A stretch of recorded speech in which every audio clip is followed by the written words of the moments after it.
ਸਤਿ ਸ਼੍ਰੀ ਅਕਾਲ ਜੀ। ਮੈਂ ਸਵਾਗਤ ਸਕਸੈਨਾ ਪੰਜਾਬੀ ਖਬਰਾਂ ਵੇਖ ਰਹੇ ਆਪ ਸਭ ਦਾ ਸਵਾਗਤ ਕਰਦੀ ਹਾਂ। ਖਬਰਾਂ ਸ਼ੁਰੂਆਤ ਕਰਾਂਗੇ ਪਰ ਨਜ਼ਰ ਹੈਡਲਾਈਨਸ ਤੇ।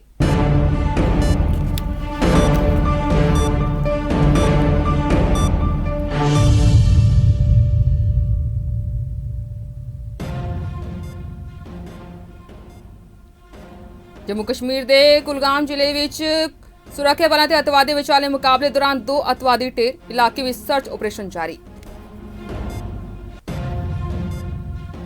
देश विच महामारी का कहर जारी। पिछले 24 घंटे में 7,964 नवे मामले आए सामने। 265 मौतों नाल टुटे सारे रिकॉर्ड। केंद्र की मोदी सरकार की अगवाई वाली यूपीए सरकार के दूसरे कार्यकाल का पहला साल अज हो रहा मुकम्मल। प्रधानमंत्री मोदी ने गिणवाईयां प्राप्तियां। 31 मई ਨੂੰ ਖਤਮ ਹੋ ਰਿਹਾ ਹੈ ਲੌਕਡਾਊਨ 4 ਅਨਲੌਕ 2 ਵਿੱਚ ਸਖਤੀ ਨਾਲ ਢਿੱਲ ਦਾ ਅਧਿਕਾਰ ਸੂਬਿਆਂ ਨੂੰ ਦੇਵੇਗੀ ਕੇਂਦਰ ਸਰਕਾਰ। ਕੱਲ ਪ੍ਰਧਾਨ ਮੰਤਰੀ ਮੋਦੀ ਮਨ ਕੀ ਬਾਤ ਪ੍ਰੋਗਰਾਮ ਦੌਰਾਨ ਲੌਕਡਾਊਨ 5 ਬਾਰੇ ਕਰ ਸਕਦੇ ਨੇ ਵੱਡਾ ਐਲਾਨ। ਸੀਬੀਆਈ ਦੀ ਟੀਮ ਨੇ ਪਟਿਆਲਾ ਦੇ ਪਾਸੀ ਰੋਡ ਵਿਖੇ ਕੀਤੀ ਰੇਡ। ਪਿਛਲੇ 3 ਦਹਾਕੇ ਤੋਂ ਭਗੌੜੇ ਰਹੇ ਨਿਰਮਲ ਸਿੰਘ ਨਾਂ ਦੇ ਵਿਅਕਤੀ ਨੂੰ ਕੀਤਾ ਕਾਬੂ।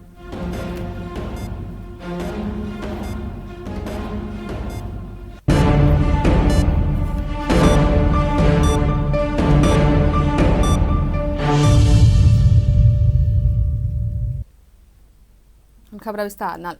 ਜੰਮੂ ਕਸ਼ਮੀਰ ਦੇ ਕੁਲਗਾਮ ਜ਼ਿਲ੍ਹੇ ਵਿੱਚ ਸੁਰੱਖਿਆ ਦਸਤਿਆਂ ਨੇ ਮੁਕਾਬਲੇ ਵਿੱਚ 2 ਅਤਵਾਦੀਆਂ ਨੂੰ ਮਾਰ ਸੁੱਟਿਆ। ਦੱਸਦੇ ਕਿ ਵਾਨਪੋਰਾ ਇਲਾਕੇ ਵਿੱਚ ਅਤਵਾਦੀਆਂ ਦੇ ਲੁਕੇ ਹੋਣ ਦੀ ਖੂਫੀਆ ਸੂਚਨਾ ਤੋਂ ਬਾਅਦ ਸੁਰੱਖਿਆ ਦਸਤਿਆਂ ਨੇ ਇਹ ਕਾਰਵਾਈ ਸ਼ੁਰੂ ਕੀਤੀ। ਬੀਤੇ ਕੁਝ ਦਿਨਾਂ ਵਿੱਚ ਸੁਰੱਖਿਆ ਦਸਤਿਆਂ ਨੇ ਘਾਟੀ ਵਿੱਚ ਅਤਵਾਦੀਆਂ ਵਿਰੁੱਧ ਕਾਰਵਾਈ ਤੇਜ਼ ਕਰ ਦਿੱਤੀ ਹੈ। ਭਾਰਤੀ ਫੌਜ, ਸੀਆਰਪੀਐਫ ਅਤੇ ਜੰਮੂ ਕਸ਼ਮੀਰ ਪੁਲਿਸ ਦੀ ਸਾਂਝੀ ਟੀਮ ਨੇ ਆਪਰੇਸ਼ਨ ਸ਼ੁਰੂ ਕੀਤਾ। ਢੇਰ ਕੀਤੇ ਗਏ ਅਤਵਾਦੀਆਂ ਕੋਲੋਂ ਹਥਿਆਰ ਬਰਾਮਦ ਕੀਤੇ ਗਏ ਨੇ। ਕੁਲਗਾਮ ਵਿੱਚ 5 ਦਿਨਾਂ ਦੇ ਅੰਦਰ ਇਹ ਦੂਸਰਾ ਆਪਰੇਸ਼ਨ ਹੈ। ਇਸ ਤੋਂ ਪਹਿਲਾਂ ਮੰਜਗਾਮ ਇਲਾਕੇ ਵਿੱਚ ਸੁਰੱਖਿਆ ਦਸਤੇ ਨੇ ਮੁਕਾਬਲੇ ਵਿੱਚ 2 ਅਤਵਾਦੀਆਂ ਨੂੰ ਮਾਰ ਸੁੱਟਿਆ ਸੀ। ਉੱਥੇ ਹੀ ਹਾਲੇ ਸਰਚ ਆਪਰੇਸ਼ਨ ਜਾਰੀ ਹੈ।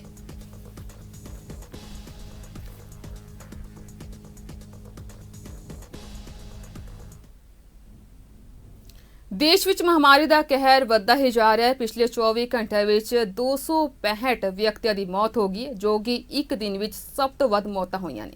इस दे नाल ही पिछले एक दिन विच वध तो वध 7,964 मामले भी सामने आए ने। इन्ना ही नहीं, एक दिन विच 11,264 लोग भी ठीक होए ने। सेहत मंत्रालय के ताज़ा आंकड़े मुताबक हुण तक 1,63,763 मामले सामने आ चुके हैं। इस दे नाल ही 4,971 लोगों की मौत हो चुकी है।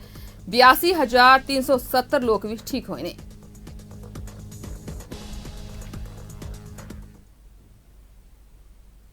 उत्थे राजस्थान में अज महामारी पीड़ित एक होर मरीज की मौत हो गई है, जिस कारण सूबे में मृतकों की गिनती 185 ते पहुंच गई है। इस दे नाल ही 49 नवे मामले सामने आउण नाल हुण तक सूबे में पीड़ित मामलों की गिनती 8,414 तक पहुंच गई है। अधिकारी ने आख्या है कि सूबे में महामारी नाल अज जयपुर में एक मौत हुई है।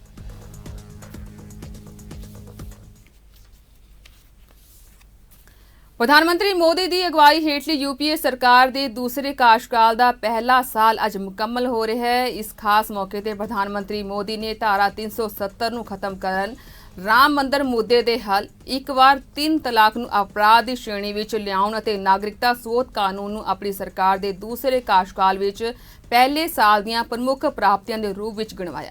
उन्होंने आख्या कि अजिहे फैसलिਆਂ ने भारत की विकास यात्रा नूं नवीं रफ्तार, नवे टीचे दिते अते लोकां दीआं उम्मीदां नूं पूरा कीता है।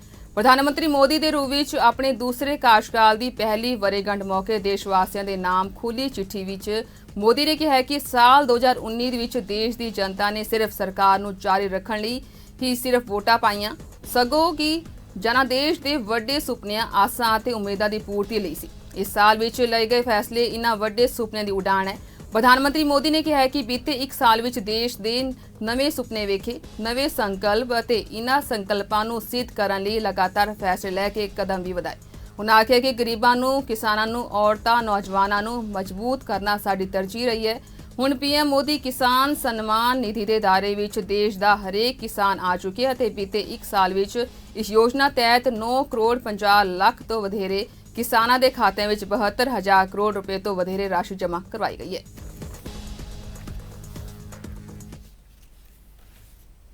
ਉਧਰ ਭਾਜਪਾ ਦੇ ਸੀਨੀਅਰ ਨੇਤਾਵਾਂ ਨੇ ਅੱਜ ਆਖਿਆ ਕਿ ਮੋਦੀ ਸਰਕਾਰ ਦੇ ਦੂਸਰੇ ਕਾਰਜਕਾਲ ਦਾ ਪਹਿਲਾ ਸਾਲ ਇਤਿਹਾਸਿਕ ਉਪਲਬਧੀਆਂ ਨਾਲ ਭਰਿਆ ਰਿਹਾ ਹੈ। ਪਾਰਟੀ ਪ੍ਰਧਾਨ ਜੇਪੀ ਨੱਡਾ ਨੇ ਇਸ ਗੱਲ ਤੇ ਜ਼ੋਰ ਦਿੱਤਾ ਹੈ ਕਿ ਇਹ ਕਾਰਜਕਾਲ ਆਪਣੇ ਸਖਤ ਅਤੇ ਵੱਡੇ ਫੈਸਲਿਆਂ ਲਈ ਜਾਣਿਆ ਜਾਵੇਗਾ, ਜਿਨ੍ਹਾਂ ਨੇ ਦੇਸ਼ ਦੀ ਸ਼ਕਲ ਸੂਰਤ ਬਦਲ ਦਿੱਤੀ। ਕੇਂਦਰੀ ਗ੍ਰਹਿ ਮੰਤਰੀ ਅਮਿਤ ਸ਼ਾਹ ਨੇ ਆਖਿਆ ਕਿ ਪ੍ਰਧਾਨ ਮੰਤਰੀ ਮੋਦੀ ਦੀ ਸਰਕਾਰ ਨੇ ਆਪਣੇ 6 ਸਾਲ ਦੇ ਕਾਰਜਕਾਲ ਵਿੱਚ ਕਈ ਇਤਿਹਾਸਿਕ ਗਲਤੀਆਂ ਨੂੰ ਸੁਧਾਰਿਆ ਅਤੇ ਆਤਮ ਨਿਰਭਰ ਭਾਰਤ ਦੀ ਨੀਂਹ ਰੱਖੀ, ਜੋ ਵਿਕਾਸ ਦੀ ਰਾਹ ਤੇ ਅੱਗੇ ਹੈ। ਸ਼ਾਹ ਨੇ ਟਵੀਟ ਕੀਤਾ ਕਿ ਦੇਸ਼ ਦੇ ਸਭ ਤੋਂ ਲੋਕਪ੍ਰਿय ਪ੍ਰਧਾਨ ਮੰਤਰੀ ਨਰਿੰਦਰ ਮੋਦੀ ਨੂੰ ਉਹਨਾਂ ਦੇ ਦੂਸਰੇ ਕਾਰਜਕਾਲ ਦੇ ਪਹਿਲੇ ਸਾਲ ਤੇ ਤਹਿ ਦਿਲੋਂ ਵਧਾਈ ਦਿੰਦਾ ਹਾਂ। ਇਹ ਇਤਿਹਾਸਿਕ ਉਪਲਬਧੀਆਂ ਨਾਲ ਭਰਿਆ ਰਿਹਾ ਹੈ।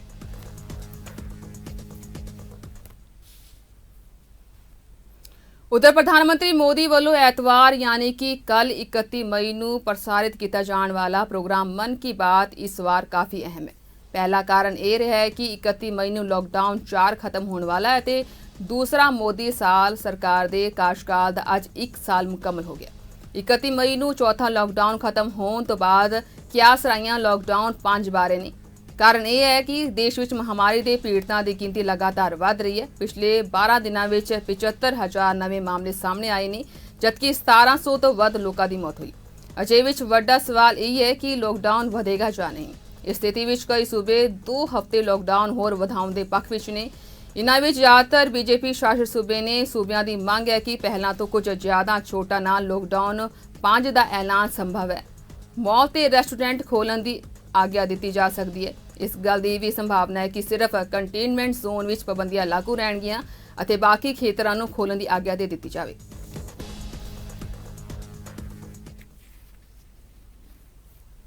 ਦੇਸ਼ ਵਿੱਚ 31 ਮਈ ਤੋਂ ਬਾਅਦ ਅਨਲੌਕ 2 ਵਿੱਚ ਕੇਂਦਰ ਸਰਕਾਰ ਨਿਯਮ ਬਣਾਉਣ ਵਿੱਚ ਆਪਣੀ ਭੂਮਿਕਾ ਸੀਮਿਤ ਕਰਨ ਅਤੇ ਇਹ ਅਧਿਕਾਰ ਸੂਬਿਆਂ ਨੂੰ ਦੇਣ ਤੇ ਵਿਚਾਰ ਕਰ ਰਹੀ ਹੈ। ਮੋਦੀ ਸਰਕਾਰ ਸੂਬਿਆਂ ਨੂੰ ਇਹ ਅਧਿਕਾਰ ਦੇ ਸਕਦੀ ਹੈ ਕਿ 1 ਜੂਨ ਤੋਂ ਬਾਅਦ ਉਹ ਆਪਣੇ ਇੱਥੇ ਲਾਕਡਾਊਨ ਦੇ ਨਿਯਮਾਂ ਨੂੰ ਕਿੰਨਾ ਸਖਤ ਕਰਨਾ ਜਾਂ ਕਿੰਨੀ ਢਿੱਲ ਦੇਣੀ ਚਾਹੁੰਦੇ ਨੇ। ਕੇਂਦਰੀ ਗ੍ਰਹਿ ਮੰਤਰੀ ਅਮਿਤ ਸ਼ਾਹ ਨੇ ਪ੍ਰਧਾਨ ਮੰਤਰੀ ਮੋਦੀ ਨਾਲ ਮੁਲਾਕਾਤ ਕੀਤੀ ਅਤੇ ਉਹਨਾਂ ਨੂੰ ਹਾਲੇ ਜਾਰੀ ਰਾਸ਼ਟਰ ਵਿਆਪੀ ਲਾਕਡਾਊਨ ਨੂੰ 31 ਮਈ ਤੋਂ ਬਾਅਦ ਵਧਾਏ ਜਾਣ ਦੇ ਬਾਰੇ ਸਾਰੇ ਮੁੱਖ ਮੰਤਰੀਆਂ ਦੇ ਵਿਚਾਰਾਂ ਤੋਂ ਜਾਣੂ ਕਰਵਾਇਆ। ਸ਼ਾਹ ਨੇ ਪ੍ਰਧਾਨ ਮੰਤਰੀ ਮੋਦੀ ਨੂੰ ਮੁੱਖ ਮੰਤਰੀਆਂ ਦੇ ਨਾਲ ਟੈਲੀਫੋਨ ਤੇ ਹੋਈ ਆਪਣੀ ਗੱਲਬਾਤ ਦੇ ਦੌਰਾਨ ਮਿਲੇ ਸੁਝਾਵਾਂ ਤੇ ਫੀਡਬੈਕ ਬਾਰੇ ਦੱਸਿਆ। ਗ੍ਰਹਿ ਮੰਤਰੀ ਅਮਿਤ ਸ਼ਾਹ ਨੇ ਮੁੱਖ ਮੰਤਰੀਆਂ ਦੇ ਨਾਲ ਟੈਲੀਫੋਨ ਤੇ ਗੱਲ ਲਾਕਡਾਊਨ ਦਾ ਚੌਥਾ ਪੜਾਅ ਖਤਮ ਹੋਣ ਤੇ ਸਿਰਫ 3 ਦਿਨ ਪਹਿਲਾਂ ਕੀਤੀ ਹੈ।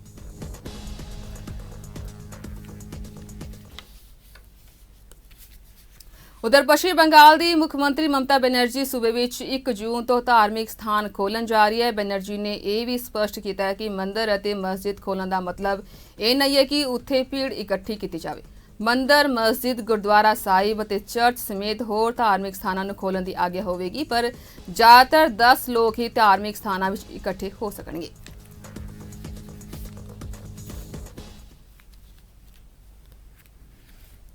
ਭਾਰਤੀ ਰੇਲ ਦੇ 167 ਦੇ ਇਤਿਹਾਸ ਵਿੱਚ ਇਹ ਪਹਿਲਾ ਮੌਕਾ ਹੋਵੇਗਾ ਜਦੋਂ ਟ੍ਰੇਨਾਂ ਵਿੱਚ TTE ਯਾਨੀ ਕਿ ਟਿਕਟ ਦੀ ਜਾਂਚ ਕਰਨ ਵਾਲੇ ਕਾਮੇ ਆਪਣੇ ਰਿਵਾਇਤੀ ਕਾਲੇ ਕੋਟ ਅਤੇ ਟਾਈ ਨਹੀਂ ਪਹਿਨਣਗੇ। 1 ਜੂਨ ਤੋਂ ਸ਼ੁਰੂ ਹੋਣ ਵਾਲੀਆਂ 100 ਜੋੜੀ ਟ੍ਰੇਨਾਂ ਵਿੱਚ ਟਿਕਟ ਜਾਂਚ ਕਰਨ ਵਾਲੇ ਕਾਮਿਆਂ ਲਈ ਮਹਾਮਾਰੀ ਦੇ ਮੱਦੇਨਜ਼ਰ ਰੇਲਵੇ ਨੇ ਨਵੇਂ ਦਿਸ਼ਾ ਨਿਰਦੇਸ਼ ਜਾਰੀ ਕੀਤੇ ਨੇ, ਜਿਸ ਅਨੁਸਾਰ ਉਨ੍ਹਾਂ ਨੂੰ ਮਾਸਕ, ਦਸਤਾਨੇ ਅਤੇ ਸਾਬਣ ਤੋਂ ਇਲਾਵਾ ਸ਼ੀਸ਼ਾ ਵੀ ਦਿੱਤਾ ਜਾਵੇਗਾ। ਰੇਲਵੇ ਵੱਲੋਂ ਜਾਰੀ ਨਵੇਂ ਦਿਸ਼ਾ ਨਿਰਦੇਸ਼ਾਂ ਅਨੁਸਾਰ ਇਨਫੈਕਸ਼ਨ ਨੂੰ ਰੋਕਣ ਅਤੇ ਉਸ ਦੇ ਖਤਰੇ ਨੂੰ ਘੱਟ ਕਰਨ ਦੇ ਮੱਦੇਨਜ਼ਰ ਟਿਕਟ ਜਾਂਚ ਕਰਨ ਵਾਲੇ ਕਾਮਿਆਂ ਲਈ ਕੋਟ ਅਤੇ ਟਾਈ ਦੀ ਜ਼ਰੂਰਤ ਨੂੰ ਖਤਮ ਕੀਤੀ ਜਾ ਸਕਦਾ ਹੈ। ਹਾਲਾਂਕਿ ਉਹ ਇਸ ਦੌਰਾਨ ਆਪਣੇ ਨਾਮ ਅਤੇ ਅਹੁਦੇ ਦਾ ਬੈਜ ਪਾਏ ਰੱਖਣਗੇ। ਇਸ ਵਿੱਚ ਇਹ ਵੀ ਆਖਿਆ ਗਿਆ ਹੈ ਕਿ ਟ੍ਰੇਨਾਂ ਵਿੱਚ ਟਿਕਟਾਂ ਦੀ ਜਾਂਚ ਕਰਨ ਵਾਲੇ ਸਾਰੇ TTE ਕਾਮਿਆਂ ਦੀ ਸੁਰੱਖਿਆ ਯਕੀਨੀ ਕਰਨ ਲਈ ਉਨ੍ਹਾਂ ਨੂੰ ਮਾਸਕ, ਫੇਸ ਸ਼ੀਲਡ, ਦਸਤਾਨੇ, ਸੀਟ ਢੱਕਣ ਦਾ ਕਵਰ, ਸੈਨੀਟਾਈਜ਼ਰ, ਸਾਬਣ ਸਮੇਤ ਹੋਰ ਵਸਤੂਆਂ ਉਪਲਬਧ ਕਰਾਈਆਂ ਜਾਣਗੀਆਂ।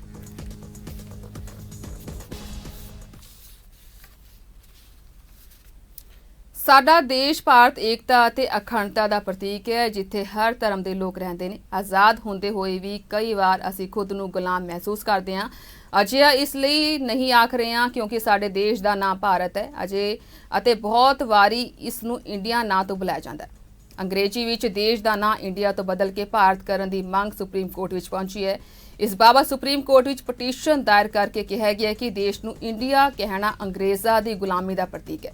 ਨਾਂ ਬਦਲ ਕੇ ਭਾਰਤ ਕਰੋ, ਇਸ ਨਾਲ ਰਾਸ਼ਟਰੀ ਭਾਵਨਾ ਵਧੇਗੀ। ਦਿੱਲੀ ਦੇ ਇੱਕ ਵਿਅਕਤੀ ਨੇ ਜਨਹਿਤ ਪਟੀਸ਼ਨ ਦਾਇਰ ਕਰਕੇ ਸੰਵਿਧਾਨ ਦੀ ਧਾਰਾ 1 ਵਿੱਚ ਸੋਧ ਕਰਨ ਦੀ ਮੰਗ ਕੀਤੀ ਹੈ। इस जरिए देश ਨੂੰ ਅੰਗਰੇਜ਼ੀ ਵਿੱਚ ਇੰਡੀਆ ਅਤੇ ਹਿੰਦੀ ਵਿੱਚ ਭਾਰਤ ਦਾ ਨਾਂ ਦਿੱਤਾ ਗਿਆ ਹੈ। ਉੱਥੇ ਸੁਪਰੀਮ ਕੋਰਟ ਇਸ ਪਟੀਸ਼ਨ ਤੇ 2 ਜੂਨ ਨੂੰ ਸੁਣਵਾਈ ਕਰੇਗਾ।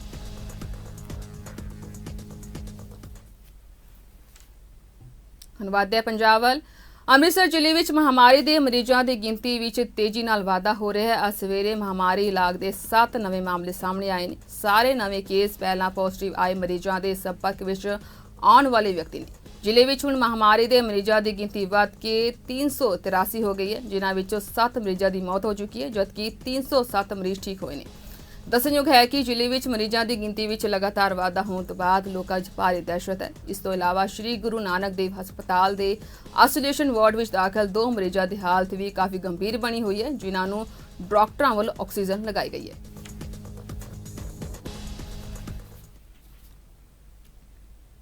ਉੱਥੇ ਗੁਰਦਾਸਪੁਰ ਜ਼ਿਲ੍ਹੇ ਅੰਦਰ 3 ਹੋਰ ਵਿਅਕਤੀਆਂ ਨੂੰ ਮਹਾਮਾਰੀ ਤੋਂ ਪੀੜਿਤ ਹੋਣ ਦੀ ਪੁਸ਼ਟੀ ਕੀਤੀ ਗਈ ਹੈ, ਜਿਸ ਕਾਰਨ ਜ਼ਿਲ੍ਹੇ ਅੰਦਰ ਪੋਜ਼ਿਟਿਵ ਕੇਸਾਂ ਦੀ ਕੁੱਲ ਗਿਣਤੀ 11 ਹੋ ਗਈ। ਇਸ ਸੰਬੰਧੀ ਜਾਣਕਾਰੀ ਦਿੰਦੇ ਹੋਏ civil surgeon doctor Kishan Chand ਨੇ ਆਖਿਆ ਕਿ 3 ਵਿਅਕਤੀਆਂ ਵਿੱਚੋਂ 2 ਵਿਅਕਤੀ ਪਿੰਡ ਖੁਸ਼ਹਾਲਪੁਰ ਦੇ ਨੇ, ਜੋ ਕਿ ਬੀਤੇ ਦਿਨ ਮੱਧ ਪ੍ਰਦੇਸ਼ ਸੂਬੇ ਵਿੱਚੋਂ ਆਏ ਸਨ, ਅਤੇ 1 ਵਿਅਕਤੀ ਪਿੰਡ ਤਲਵੰਡੀ ਦਾ ਹੈ, ਜੋ ਗੁਜਰਾਤ ਸੂਬੇ ਵਿੱਚੋਂ ਆਏ ਸੀ।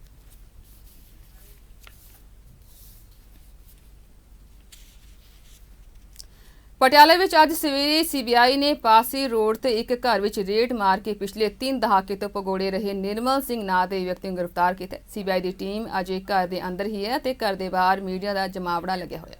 ਜਾਣਕਾਰੀ ਮੁਤਾਬਕ ਲਗਭਗ 32 ਸਾਲ ਪਹਿਲਾਂ ਨਿਰਮਲ ਸਿੰਘ ਬੈਂਕ ਘਪਲੇ ਵਿੱਚ ਸ਼ਾਮਲ ਸੀ ਅਤੇ ਸੀਬੀਆਈ ਨੂੰ ਉਸ ਦੀ ਤਲਾਸ਼ ਸੀ। ਫਿਲਹਾਲ ਸੀਬੀਆਈ ਅਧਿਕਾਰੀਆਂ ਤੇ ਪੁਲਿਸ ਵੱਲੋਂ ਮਾਮਲੇ ਦੀ ਡੂੰਘਾਈ ਨਾਲ ਜਾਂਚ ਕੀਤੀ ਜਾ ਰਹੀ ਹੈ।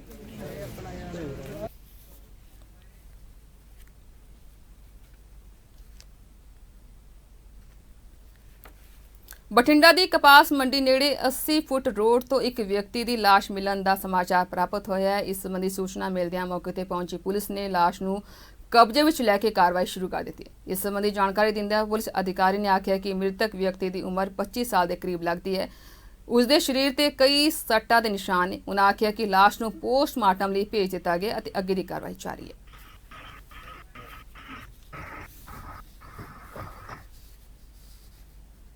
ਉੱਥੇ ਮੋਗਾ ਦੇ ਪਿੰਡ ਮਟਵਾਨੀ ਨੇੜੇ ਦੇਰ ਸ਼ਾਮ ਮੋਗਾ ਲੁਧਿਆਣਾ ਮੁੱਖ ਮਾਰਗ ਤੇ ਸੜਕ ਹਾਦਸੇ ਦੌਰਾਨ ਇੱਕ ਔਰਤ ਸਮੇਤ 2 ਬੱਚੇ ਜ਼ਖਮੀ ਹੋ ਗਏ। ਸੜਕ ਹਾਦਸੇ ਦਾ ਸ਼ਿਕਾਰ ਹੋਏ ਜ਼ਖਮੀਆਂ ਦੀ ਮਦਦ ਲਈ ਕੋਈ ਵੀ ਰਾਹਗੀਰ ਸਾਹਮਣੇ ਨਹੀਂ ਆਇਆ, ਜਿਸ ਕਾਰਨ ਤਿੰਨੋਂ ਜ਼ਖਮੀ ਸੜਕ ਤੇ ਤੜਪਦੇ ਰਹੇ। ਹਾਲਾਂਕਿ ਇਸ ਦੌਰਾਨ ਮੋਗਾ ਹਲਕੇ ਦੇ ਵਿਧਾਇਕ ਡਾਕਟਰ ਹਰਜੋਤ ਕਮਲ ਸੜਕ ਤੇ ਤੜਪ ਰਹੇ ਜ਼ਖਮੀਆਂ ਲਈ ਫਰਿਸ਼ਤਾ ਬਣ ਕੇ ਘਟਨਾ ਸਥਾਨ ਤੇ ਪਹੁੰਚੇ, ਜਿਨ੍ਹਾਂ ਨੇ ਉਕਤ ਜ਼ਖਮੀਆਂ ਨੂੰ ਆਪਣੀ ਸਰਕਾਰੀ ਗੱਡੀ ਰਾਹੀਂ ਤੁਰੰਤ ਸਿਵਲ ਹਸਪਤਾਲ ਮੋਗਾ ਪਹੁੰਚਾਇਆ, ਜਿੱਥੇ ਡਾਕਟਰਾਂ ਵੱਲੋਂ ਜ਼ਖਮੀਆਂ ਦਾ ਇਲਾਜ ਸ਼ੁਰੂ ਕਰ ਦਿੱਤਾ ਗਿਆ।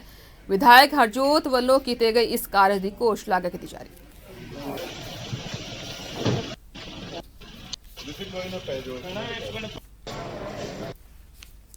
ਲੁਧਿਆਣਾ ਦੇ ਰਾਹੋ ਰੋਡ ਤੇ ਪੈਂਦੇ ਪਿੰਡ ਰੋਂਤਾ ਵਿੱਚ 35 ਦੇ ਕਰੀਬ ਬਣੀਆਂ ਝੁੱਗੀਆਂ ਅਚਾਨਕ ਅੱਗ ਲੱਗਣ ਨਾਲ ਸੜ ਕੇ ਸੁਆਹ ਹੋ ਗਈਆਂ। ਅੱਗ ਦੀ ਚਪੇਟ ਵਿੱਚ ਆਈਆਂ 9 ਬੱਕਰੀਆਂ ਜਿੰਦਾ ਸੜ ਗਈਆਂ।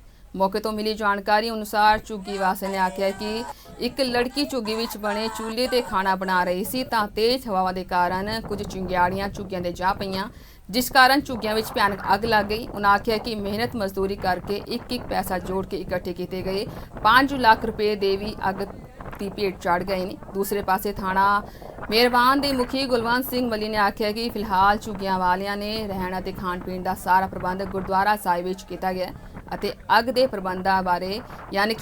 ਪ੍ਰਬੰਧਾਂ ਬਾਰੇ ਸੋਚ ਵਿਚਾਰ ਕੀਤਾ ਜਾ ਰਿਹਾ ਹੈ। ਉਹਨਾਂ ਸਮਾਜ ਸੇਵੀਆਂ ਨੂੰ ਅਪੀਲ ਕੀਤੀ ਹੈ ਕਿ ਇਹਨਾਂ ਗਰੀਬਾਂ ਦੀ ਮਦਦ ਵਾਸਤੇ ਅੱਗੇ ਆਉਣ।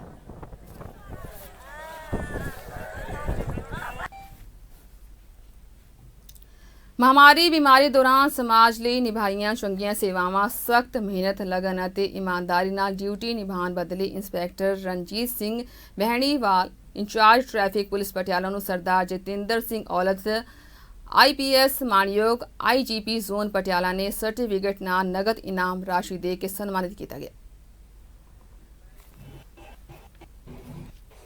ਸਨਮਾਨ ਪੱਤਰ ਜਿਹੜਾ ਸਮਾਜਿਕ ਅੰਮ੍ਰਿਤਸਰ ਦੇ ਮੁਸਤਫਾਬਾਦ ਵਿੱਚ ਬੀਤੇ ਦਿਨ ਉਸ ਸਮੇਂ ਸਨਸਨੀ ਫੈਲ ਗਈ ਜਦੋਂ 3 ਨੌਜਵਾਨ ਮੋਟਰਸਾਈਕਲ ਤੇ ਸਵਾਰ ਹੋ ਕੇ ਅਮਰਦੀਪ ਦੇ ਘਰ ਪਹੁੰਚੇ। ਦੱਸਿਆ ਹੈ ਕਿ ਉਹਨਾਂ ਦੀ ਭੈਣ ਨੂੰ CI ਸਟਾਫ ਪੁਲਿਸ ਨੇ ਨਸ਼ੇ ਦੇ ਕੇਸ ਵਿੱਚ ਗ੍ਰਿਫਤਾਰ ਕੀਤਾ, ਜਿਸ ਤੋਂ ਥੋੜੀ ਦੇਰ ਬਾਅਦ ਉਸ ਦੀ ਭੈਣ ਵੀ ਘਰ ਆ ਪਹੁੰਚੀ, ਜਿਸ ਨੂੰ ਵੇਖ ਕੇ ਤਿੰਨੋਂ ਮੋਟਰਸਾਈਕਲ ਸਵਾਰ ਨੌਜਵਾਨ ਉਸ ਦੇ ਭਰਾ ਨਾਲ ਕੁੱਟਮਾਰ ਕਰਨ ਲੱਗੇ ਅਤੇ ਗੋਲੀ ਚਲਾਈ, ਜੋ ਕਿ ਉਸ ਦੇ ਪੈਰ ਵਿੱਚ ਜਾ ਲੱਗੀ। ਉੱਤੇ ਹੀ ਮੌਕੇ ਤੇ ਪਹੁੰਚੀ ਪੁਲਿਸ ਨੇ ਇੱਕ ਨੌਜਵਾਨ ਨੂੰ ਮੋਟਰਸਾਈਕਲ ਟਰੇਸ ਕਰਕੇ ਗ੍ਰਿਫਤਾਰ ਕੀਤਾ ਹੈ, ਜੋ ਕਿ ਇੱਕ ਪੁਲਿਸ ਮੁਲਾਜ਼ਮ ਦਾ ਬੇਟਾ ਹੈ। ਉੱਥੇ ਹੀ ਪੁਲਿਸ ਵੱਲੋਂ ਮਾਮਲੇ ਦੀ ਜਾਂਚ ਕੀਤੀ ਜਾ ਰਹੀ ਹੈ।